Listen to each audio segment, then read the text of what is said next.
ನಮಸ್ಕಾರ ವೀಕ್ಷಕರೇ, ನಿಮಗೆಲ್ಲರಿಗೂ ನನ್ನ ಯೂಟ್ಯೂಬ್ ಚಾನಲ್ಗೆ ಸ್ವಾಗತ.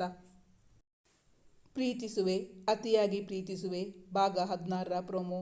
ಇಂದು ತಾನಿಲ್ಲಿ ಸಮಾಧಿಯಾಗಿ ಹೋಗುತ್ತೇನೆ ಎಂದು ಅರಿವಾಗಿತ್ತು ಹುಡುಗಿಗೆ. ಅಷ್ಟರಲ್ಲಿ ಅವಳ ಸೆಲ್ ಫೋನ್ ಹೊಡೆದುಕೊಳ್ಳಲು ಆರಂಭಿಸಿತ್ತು. ಆದರೆ ಅವಳ ಸೆಲ್ ಫೋನ್ ಅವಳ ಕೈಯಲ್ಲಿರಲಿಲ್ಲ. ಅದನ್ನಾಗಲೇ ಕಿತ್ತಿಟ್ಟಿದ್ದನಲ್ಲ ಆ ರಾಕ್ಷಸ. ಏಯ್, ಮರ್ಯಾದೆಯಾಗಿ ನನ್ನ ಸೆಲ್ ಫೋನ್ ನನಗೆ ಕೊಡು ಎಂದು ಯಾವುದೋ ಉದ್ದೇಶಪೂರ್ವಕವಾಗಿಯೇ ತನ್ನನ್ನು ಇಲ್ಲಿ ಬರಹೇಳಿ ಬೇಕೆಂದೇ ತನ್ನನ್ನು ಟ್ರ್ಯಾಪ್ ಮಾಡಿದ್ದಾರೆಂದು ಅವಳಿಗನ್ನಿಸಿತು.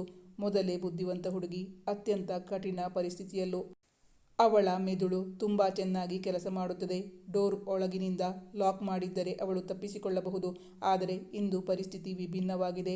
ಅವಳು ತನ್ನ ಸೆಲ್ ಫೋನ್ ತೆಗೆದು ಅದಾರಿಗೋ ಕಾಲ್ ಮಾಡುತ್ತಿದ್ದಳು. ಆದರೆ ಅವಳ ಬ್ಯಾಡ್ ಲಕ್, ಅವರು ಕರೆ ಸ್ವೀಕರಿಸುತ್ತಲೇ ಇಲ್ಲ. ಅಷ್ಟರಲ್ಲಿ ಆ ವ್ಯಕ್ತಿ ಅವಳ ಬಳಿ ಬಂದು ಅವಳ ಸೆಲ್ ಫೋನ್ ಕಿತ್ತುಕೊಂಡಿದ್ದ. ಯಾರೇ ನೀನು? ನನ್ನ ದಾರಿಗೆ ಅಡ್ಡ ಬಂದವಳು. ನಿಂಗಿವತ್ತು ಒಂದು ಗತಿ ಕಾಣಿಸಲೇಬೇಕು ಅಂದ್ಕೊಂಡಿದ್ದೆ. ಆದರೆ ನಿನ್ನ ಮುಖ ನೋಡಿದ ಮೇಲೆ ನಿನ್ನ ಹಾಗೆ ಯಮನ ಪಾದಕ್ಕೆ ಕಳಿಸೋಕೆ ಮನಸ್ಸಾಗುತ್ತಿಲ್ಲ ನನಗೆ. ಯಾಕೆ ಗೊತ್ತಾ? ನೀನು ನೋಡೋಕೆ ದಂತದ ಗೊಂಬೆ ಆಗಿದ್ದೀಯಾ. ಆ ಬ್ರಹ್ಮ ನಿನ್ನ ಸೃಷ್ಟಿ ಮಾಡಬೇಕಾದ್ರೆ ಅದೆಷ್ಟು ಸಮಯ ತಗೊಂಡೋ ಗೊತ್ತಿಲ್ಲ. ಅಷ್ಟು ಕಷ್ಟಪಟ್ಟು ಸೃಷ್ಟಿಯಾಗಿರೋ ಈ ಮುದ್ದು ಗೊಂಬೆಯನ್ನು ಒಂದೇ ಒಂದು ಬಾರಿ ಆದರೂ ಅನುಭವಿಸದೇ ಇದ್ದರೆ ಹೇಗಮ್ಮಣ್ಣಿ? ಅವಳನ್ನು ನುಂಗಿ ಹಾಕುವಂತೆ ಕೆಟ್ಟ ದೃಷ್ಟಿಯಿಂದ ನೋಡುತ್ತಾ ಪ್ರಶ್ನಿಸಿದಾಗ ಅವಳಿಗೆ ಇರಿಸುಮುರಿಸು ಉಂಟಾಗಿತ್ತು. ಅವನು ಅವಳ ಸಮೀಪ ಬಂದಿದ್ದ. ಅವನು ಹೊಟ್ಟೆಗೆ ಎಣ್ಣೆ ಸುರಿದಿದ್ದರ ಫಲವಾಗಿ ಅವನ ಬಾಯಿ ಗಬ್ಬುನಾತ ಬರುತ್ತಿತ್ತು. ಹೇ, ದೂರ ಸರಿ. ಮರ್ಯಾದೆಯಾಗಿ ನನ್ನ ಇಲ್ಲಿಂದ ಹೊರಗೆ ಬಿಟ್ಟರೆ ಸರಿ.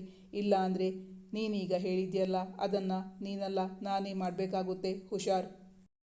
ಅಂತಹ ಕಠಿಣ ಪರಿಸ್ಥಿತಿಯಲ್ಲೂ ಎದೆಗುಂದದೆ ತೋರು ಬೆರಳು ತೋರಿಸಿ ಅವನಿಗೆ ಬೆದರಿಸುತ್ತಿದ್ದಳು ಹುಡುಗಿ. ಮುಂದಿನ ಸಂಚಿಕೆಯಲ್ಲಿ ನಿರೀಕ್ಷಿಸಿ. Thank you for watching.